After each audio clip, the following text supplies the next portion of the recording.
Kooti enkulu mu Kampala ebuutikiddwa Katemba enkyaleero abawagizi b'omusibe munnabyabufuzi Dr. Kizza Besigye bwe beesuze kooti eyo neekubako yonna n'ebooga ngeno bwe bakooloobya ennyimba ezirimu obubaka obw'enkyukakyuka.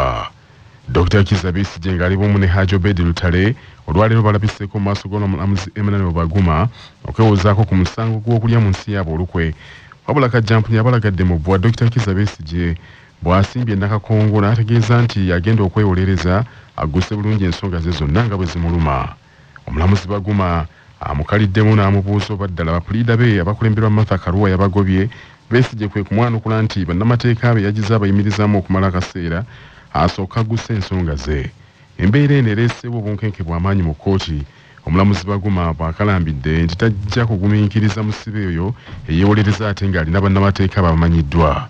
Kino nno kiwaliriza bapuliida ba Besigye okusituka nabo ne balemerako nti tewaliwo tteeka lirobera musibe kwewolereza era omu ku bannamateeka Erias Lukwago ategeezezza nti etteeka terijjaako musibe eddembe lye ery'okweyogerera.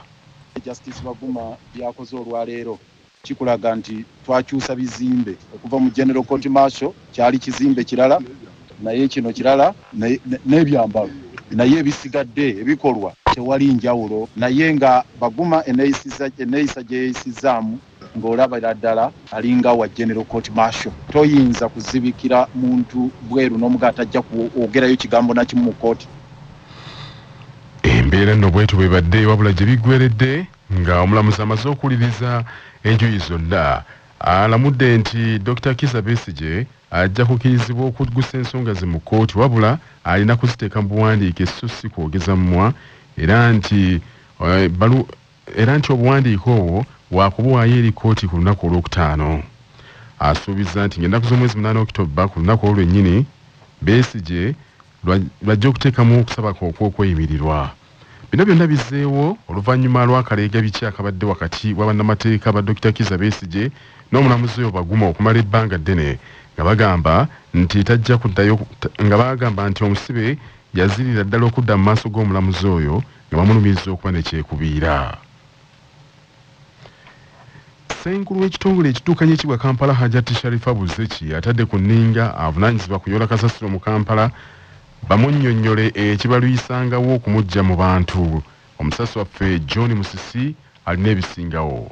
Ssenkulu wa KCC ne ttiimu ye nga bakyali mu nteekateeka ez'okweteekerateekera ebikujjuko ebya Kampala City Festival eby'okubeerawo ng'ennaku z'omwezi 5 omwezi guno ogw'e10 mu kisaawe Kololo. Olunaku olwaleero balutongoza ng'olunaku olw'okulangirira mu Kampala okubunyisa enjiri ey'obutamansamansa kasasiro. Ono alambudde ggeto ez'enjawulo ezisinga okutawanyizibwa ekizibu kya kasasiro mu Kampala era eno abatuuze bamunnyonnyodde nti kasasiro ali eyo abamazeeko n'emirembe abamazeeko ensimbi nga bagenda mu malwaliro olw'endwadde ez'okumuukumu. Hajjati Sharifa Buzeki mu kukwata omuzindaalo atadde ku nninga abavunaanyizibwa okuyoola kasasiro ono mu Kampala bamunnyonnyole lwaki kasasiro ono balwawo okumuyoola ng'ate ensimbi bazifunira mu budde nga n'abatuuze waliwo ensimbi ze bawaayo entonotono. Tuwulidde byemye tugambye eby'emmotoka okubanga erwawo okujja ekirungi abakola mu kitundu kino tuli nammwe wano bali luddawa balina okunona kasasiro. Home clean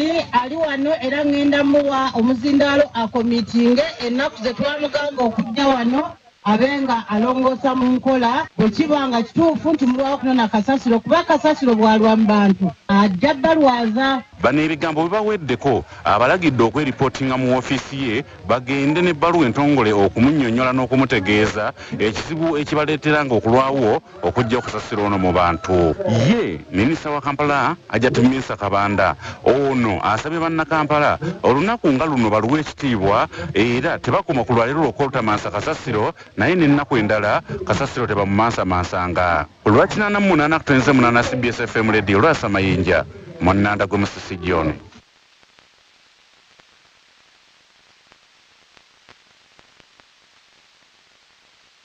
Manya obubona obuddo obw'eddembe lyo tonyigirizibwa ddembe lyo ery'obwebange.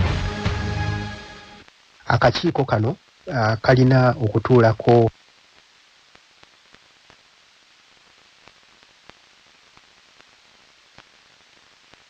manya obubona obuddo obw'eddembe lyo tonyigirizibwa tonyigirizibwa ddembe lyo ery'obwebange.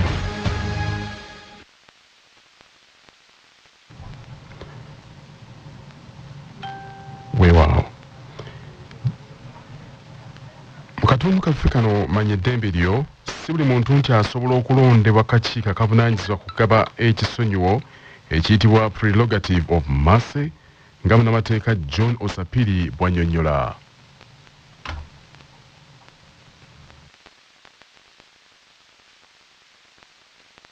Akakiiko kano kalina okutuulako Attorney General ow'eggwanga era nga yabeera nga ssentebe w'akakiiko, ate President alina amaanyi okulonda abantu 6 okutuula ku kakiiko ako, era omuntu yenna bw'alondebwa okutuula mu kakiiko ako talina kuba member wa Parliament, ate talina kuba member wa Uganda Law Society, era talina kuba member wa District Council. Nga okuyitira mu kakiiko kano President w'eggwanga asobola okusonyiwa abantu ab'enjawulo abasibiddwa mu makomera emisango gye baba bakoze okusinziira ku ebyo akakiiko bye kasazeewo okuwabula President.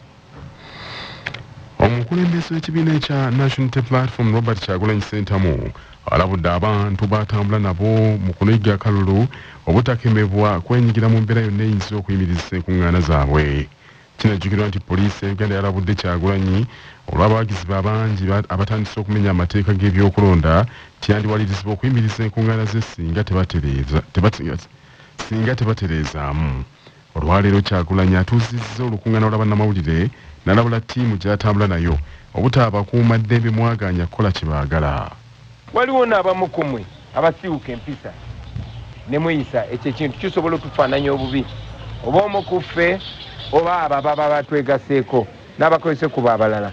Njagala obbawooninga nti batunoonyaako kikyamu. Mwalabye poliisi bwe bavuddeyo ne bakola omusomo mulamba nga baanalayizinga ffe nga banoonya ensobi yonna yonna balaba tutambula bulungi mu abantu